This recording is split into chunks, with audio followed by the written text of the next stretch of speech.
সেই এলাকাগুলোকে আমরা সর্বোচ্চ নিরাপদ এবং বাংলাদেশের একটি মডেল এলাকা হিসেবে আমরা তৈরি করব।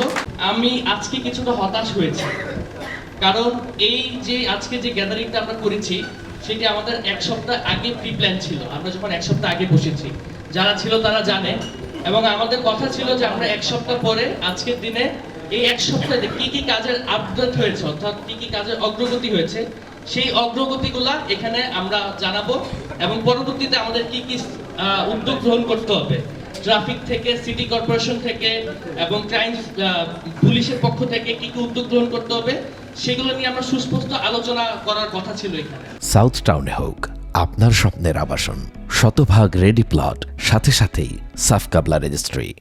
কিন্তু আমি এটাতে হতাশ হয়েছি যে এটি সেই চিরচেনা আমরা যে কালচারের এখন পর্যন্ত অভ্যস্ত হয়ে আছি কথা বলার, সেই কালচারে এই প্রোগ্রামটি চলে গিয়েছে।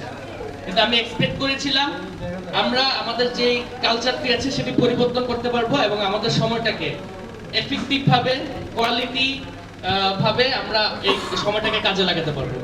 আশা করছি এর পরবর্তী সময় থেকে আমাদের তরুণ সমাজরা যখন এইসব উদ্যোগ নেবে, এইসব মাথায় রাখবে যে আমরা যাতে এই সময়গুলো আমরা চিরচেনা যে গতানুগতিক পদ্ধতি আছে সেভাবে না করে আমরা যাতে ইফেক্টিভ হতে কাজে লাগাতে পারি সেভাবে যাতে আমরা ব্যবহার করি।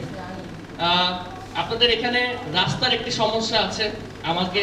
আমি যখন গত সপ্তাহে এসেছি এবং এখানে যখন মানুষজনের সাথে ঘোরাঘুরি করেছি, আমি দেখেছি সবার একটা কমন প্রবলেম হলো রাস্তা।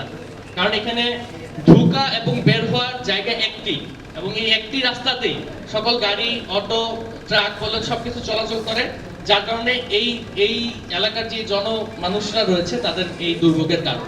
তা আমাদের সম্মানিত প্রশাসক মহোদয় এখানে উপস্থিত আছে। আমি আশাবাদী যে উনি এই বিষয়টি গুরুত্ব সহকারে দেখবেন এবং যেসব রাস্তা আমাদের এখানে কাজ চলমান রয়েছে সেগুলো দ্রুত গতিতে সম্পূর্ণ করার চেষ্টা করবেন এবং যেইগুলোতে রাস্তা নতুন করে নির্মাণ করার প্রয়োজন তিনি সেদিকে ওনার গুরুত্ব আরোপ করবেন। আপনাদেরকে আবার অসংখ্য ধন্যবাদ জানাচ্ছি। পরিশেষে একটা কথাই বলি, আমি এখন পর্যন্ত একটি শ্রোতা হিসেবে কাজ করেছি। আমি চেষ্টা করেছি যে আপনাদের যে সমস্যাগুলো, সেই সমস্যাগুলো যারা দায়িত্বরত আছে এইসব বিষয়গুলো নিয়ে তাদের কাছে পৌঁছে দেওয়ার জন্য এবং তাদেরকে সকলকে একসাথে এনে আপনাদের সামনে হাজির করানোর জন্য। আমি মনে হয় আমি আমার দায়িত্বটা পালন করতে পেরেছি, কিন্তু আপনারা যারা গত সপ্তাহে দায়িত্ব নিয়েছেন আমার কাছে মনে হয় ব্যক্তিগতভাবে যে আপনারা সেই দায়িত্বটি যথাযথভাবে এখন পর্যন্ত পালন করতে পারেননি। তাই আপনাদেরকে অনুরোধ করব যে যে দায়িত্ব নিচ্ছেন সবাই সবার জায়গা থেকে এগিয়ে আসুন এবং সবাই সবার জায়গা থেকে দায়িত্ববান নাগরিক হিসেবে আচরণ করুন।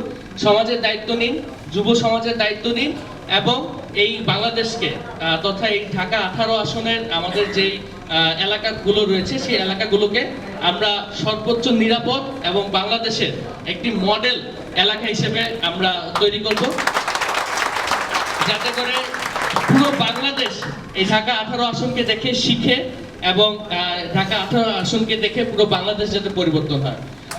ধন্যবাদ সকলকে। আপনারা সবাই সবার জায়গা থেকে আরো দায়িত্ববান হবেন এবং রাষ্ট্রের সেই সংস্কার কার্যক্রমে, রাষ্ট্রের ভালো কাজে আপনারা সবাই সবাইকে নিয়োজিত করবেন এবং সবাই সবাইকে সহযোগিতা করবেন, সেই আশাবাদ ব্যক্ত করে এখানেই শেষ করছি। ধন্যবাদ।